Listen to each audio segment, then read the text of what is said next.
What is the most powerful question you can ask yourself today on Awakening with Amy?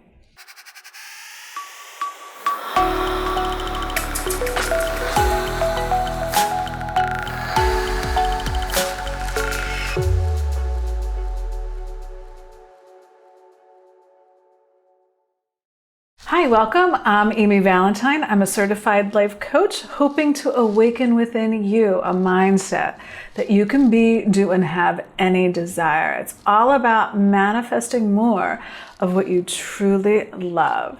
And if you are curious about coaching, I offer one-on-one coaching to help you manifest more of what you truly love. So it's on my website. Just take a look over there. I have a free consult if you're interested. So let's get into the video.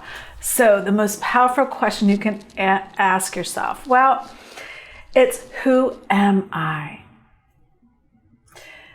I was watching, I don't know, maybe 4 or 5 different videos this week alone on near-death experiences, different people, different circumstances, and to me, they were so powerful, and it made me think about that question, like, who am I? You know, because some of them, that's what they were saying, that when they were out of their body, they felt this presence, this knowing that they were bigger. They still felt like them, but they just felt more, like felt bigger than who they thought they were.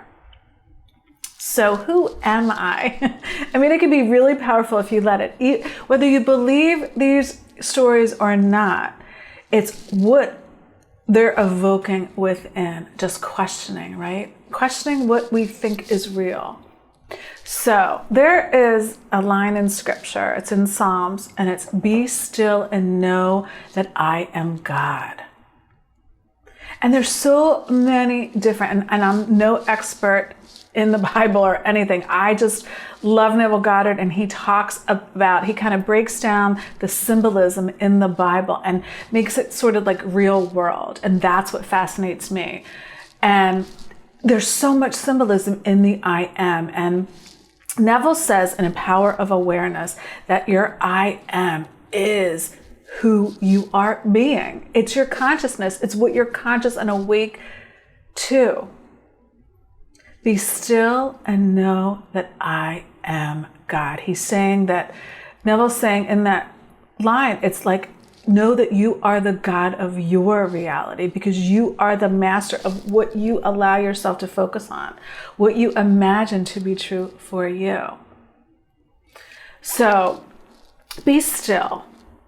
What is that? That means shut out. What were they trying to tell us? Shut out the outside world temporarily. Shut out the inner talking, the inner world temporarily. And know, come from your heart. Your heart just feels and knows the truth. Not a knowing in your mind, you know, where you rationalize and analyze and, you know, try to figure things out. No, know from your heart that I am God. I am. It's saying that you're God, meaning the Father.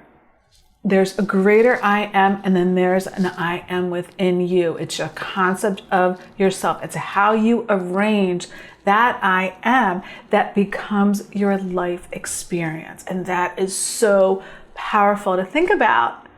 Who am I, right? Who am I being when I get a bill? Do I want to pay it? Do I not want to pay it? Who am I being in my relationships with my family? Who am I being at work? Just who am I being in general? From which lens am I coming from, right? The Course in Miracles says there's only 2 real emotions, and they're either in love or in fear, right? So the concept of yourself is your I am. It's your who you're being. And when you become aware of that, now you have the power to shift anything that's unfavorable in your life. You know, so often we get caught up in the stories of our life, right? The Course in Miracles says that history is only there because we're focusing our now moment on the past. That basically it's saying that you don't need to be defined by your history, by your past. But so often, right, we get attached to these stories, whether they're positive or negative, about ourselves, about the world, about the other people in our world. So the key is to just suspend your belief in how solid reality is, because energy, those near-death experiences, those people were saying that they didn't really die, that's what they felt, that I am presence was, they were connected to it, and they just knew it stronger when they were out of their body. They said energy just transforms, it changes into something else. It never really dies. And we can use that to condition our I am awareness towards what we want to be, right? The higher version of ourselves. Like, think about it. If you say, I am strong, or I am weak, I am worthy, I am unworthy, it's the same I am energy, but arranged differently. That's what Neville says. He says, the wealthy man and the poor man are the same I am, arranged in different concepts of itself. How huge is that? So that's why in the scriptures too, it says, let the weak man say, I am strong. Because the weak man's just forgetting his power. And those people, most of those near-death experience people said that we come here to learn how to manipulate energy to create what we want, and we're supposed to forget. It's just part of the gig, part of the game, to forget and then reawaken that within ourselves. So here's a process. Try this. This is called the stop, challenge, and choose process, and it's from my friend Bill. He's a former he's also a life coach, not a former, he is one as well. Anyway, stop, challenge, and choose. Anytime you have an unwanted feeling or even a circumstance or event, just stop for a moment, be still.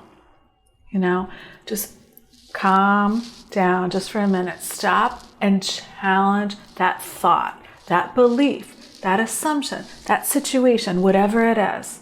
Challenge it. Use questions like, is this really true? Or you could say, like, can I let this go? Can I see this situation, this person differently? Can I think differently? Can I feel differently? And if the answer to any of those questions is yes, awesome. You're aligning with your higher self, with your highest I am consciousness. If the answer to any of those questions is no, that's an indication that it's your ego present. And your ego's job is to edge God out.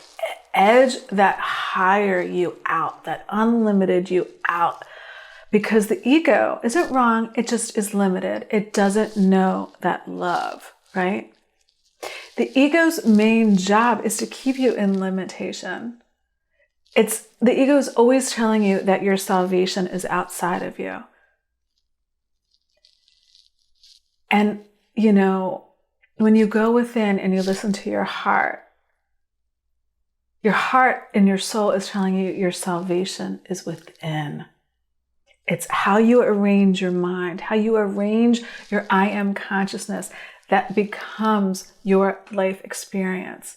So you can use that stop, challenge, and choose again and again and again, over and over again, until it becomes a natural process for you. When you feel that tinge of doubt or fear or worry, or you don't feel worthy, challenge that. It's not the whole picture. It's not true.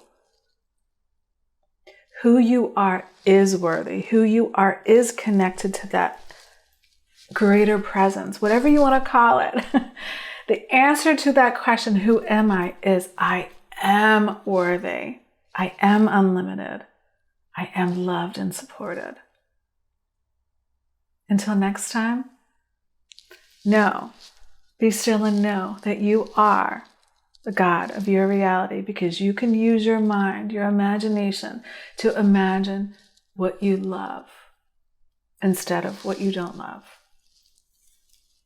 Thank you so much for being here. Thank you for subscribing, for liking this video, for sharing it. Thank you.